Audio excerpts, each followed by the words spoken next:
Bonjour et bienvenue sur la chaîne de GoCRPE.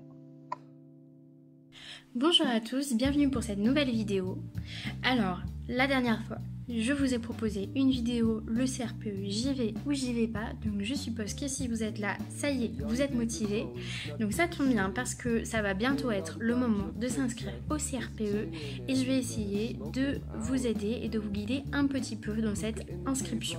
Alors pour s'inscrire au CRPE, tout d'abord, il faut savoir qu'on ne peut passer le concours que dans une académie, en dehors des concours supplémentaires spéciaux comme à Créteil ou à Versailles qui ne sont annoncés qu'en cours d'année scolaire. Ça implique que le jour des épreuves, je me rendrai dans l'académie que j'ai choisie pour passer le concours du CRPE. Ce que ça implique également, c'est que en ce moment même, si je ne suis pas décidée sur l'académie dans laquelle je veux devenir professeur des écoles à la suite de l'obtention de mon concours, je peux m'inscrire dans plusieurs académies. Par exemple, moi à l'année de mon concours, je me suis inscrite à Paris, à Lyon et à l'île de la Réunion pour finalement passer et obtenir le concours à Paris. Pour s'inscrire, il faut aussi être bien vigilant aux dates d'inscription. Cette année, elles ont lieu du 11 septembre à midi au 11 octobre à 17h. Évidemment, aucune inscription n'est prise en compte après la fin donnée par le ministère de l'Éducation nationale. Alors, lorsqu'on s'inscrit au CRPE, on va aussi être amené à choisir une matière d'option. Je détaillerai les stratégies différentes pour faire ce choix dans une prochaine vidéo. En revanche, je souhaite simplement revenir rapidement avec vous sur les différentes épreuves qui composent le concours.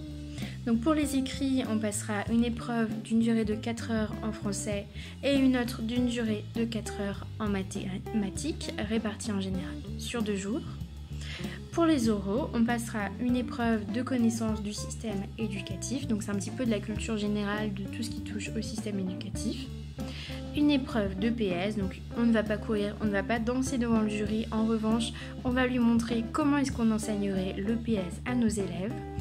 Et enfin, donc une épreuve d'option obligatoire basée sur un dossier que l'on prépare tout au long de l'année. Là-dessus aussi, je vous guiderai dans mes vidéos.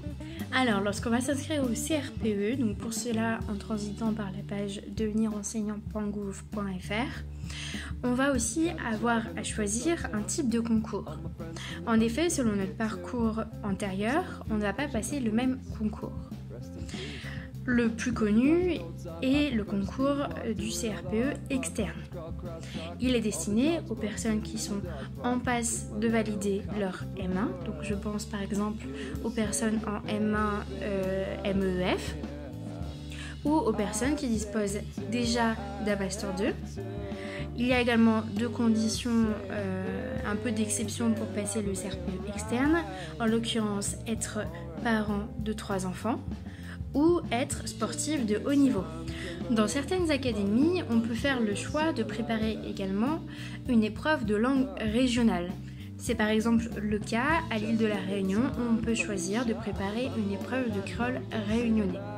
Dans ce cas-là, on va plutôt s'inscrire en concours du CRPE externe spécial. Si l'on ne dispose pas d'un master ou des conditions spécifiques dispensant de diplôme, on peut quand même passer le CRPE en justifiant d'au moins 5 ans d'expérience professionnelle.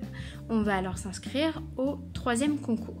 Enfin, si l'on dispose déjà d'expérience dans la fonction publique, on peut aussi s'inscrire à des concours dits internes qui se déroulent à d'autres dates que les concours externes.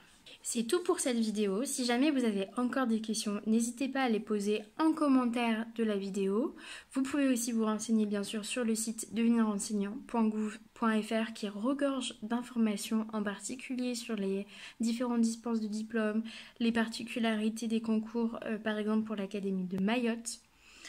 Et puis voilà, c'est tout pour aujourd'hui. À bientôt. Allez, abonne-toi!